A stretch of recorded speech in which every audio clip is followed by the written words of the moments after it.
SoCal Bike PT here.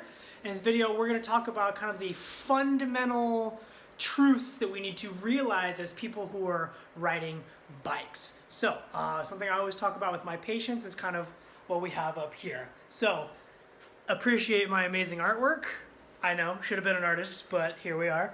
So, we have you on your bike. So let's look at some of the kind of fundamental things we have to respect, both in regards to injuries that we may incur and kind of performing and going fast. So you as a human did not come out of the womb ready to ride bikes. I know it feels that way, it's your calling, I know it's mine, but it's not the truth. We came out, and for the last 200,000 odd years, the history of human beings, depending on who you ask, we have been bipedal, meaning we walk on 2 feet.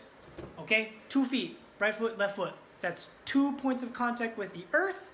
That's generally how you were designed to work around, and we have that, okay? So because anything on your feet, moving around, running, that kind of stuff, this is all what we call like natural human movements. They've been around for a very long time. It's kind of what you were designed for. That's great. Introduce the chain-driven bicycle around 1850, 1860 or so, 150 years ago. That's you now on your chain-driven bicycle.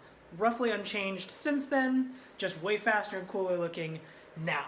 What's important to realize is when you're on the bike, now you have 5 points of contact.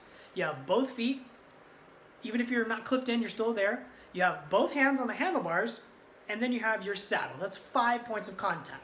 Now, why is this an important kind of like differentiation here? Well, when you only have 2 points of contact and you have some kind of problem or injury that's starting to make itself apparent, you only have one other point to compensate with. Hence why a lot of times runners, when they have an issue on one side or they take it out on the other one, like problems come up real fast.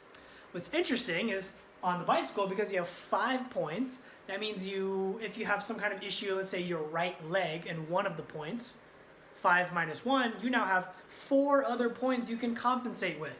You can pull harder on the handlebars, you can push harder with one leg in the other, you can put more weight onto the saddle or kind of like draw yourself into the saddle when you're pedaling to compensate for that. So problems on the bike a lot of times can be masked for longer because you have more time and other means to compensate with. So a lot of times people have some kind of issue running and then they pick up bike riding as a less impact activity, still go into bike riding with the same issues, it just takes longer for them to come out. So keep that in mind, especially if you're one of those people who also runs and rides bikes and swims like triathletes, okay?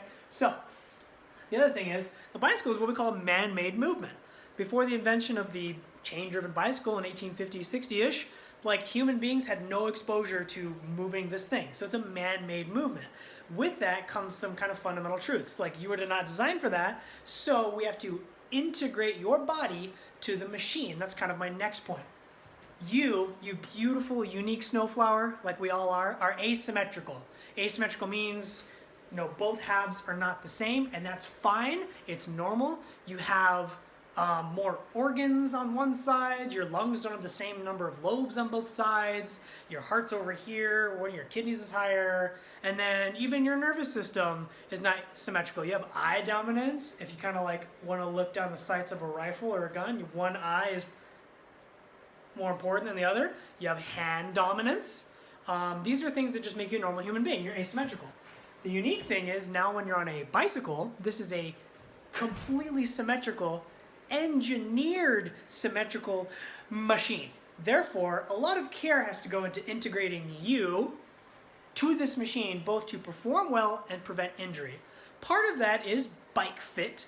For those who don't know, bike fit is where you customize the settings of the bike, where the handlebars, the seat height, the position of the cleats on your shoes, all these things you can change to make the integration between you and your bike both optimal for preventing injury, which is kind of great, but also optimizing your performance, making you faster.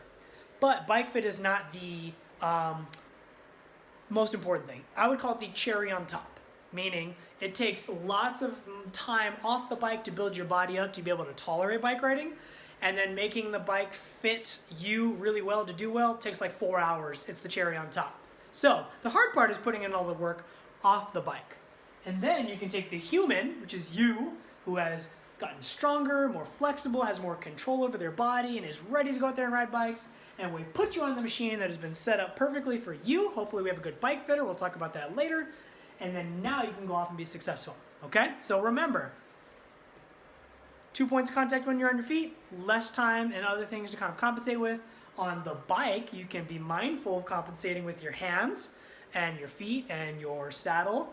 This is also a way you can kind of hack your ability to ride when you're getting tired, is you can use other parts of your body to compensate to perform better too. We'll talk about that in other modules. So 2 points versus 5 points.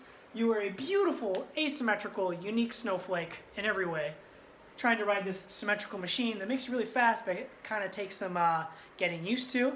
And then be mindful that man-made movements create unique problems that we can get ahead of and prevent by doing a lot of off-the-bike work and optimizing with a fit that allows the machine to best integrate to you so you can ride faster. Okay? Hope you enjoyed this one. We'll have future modules and we'll dive into a lot of this more. Dr. Tim Wu, SoCal Bike PT. See you next time.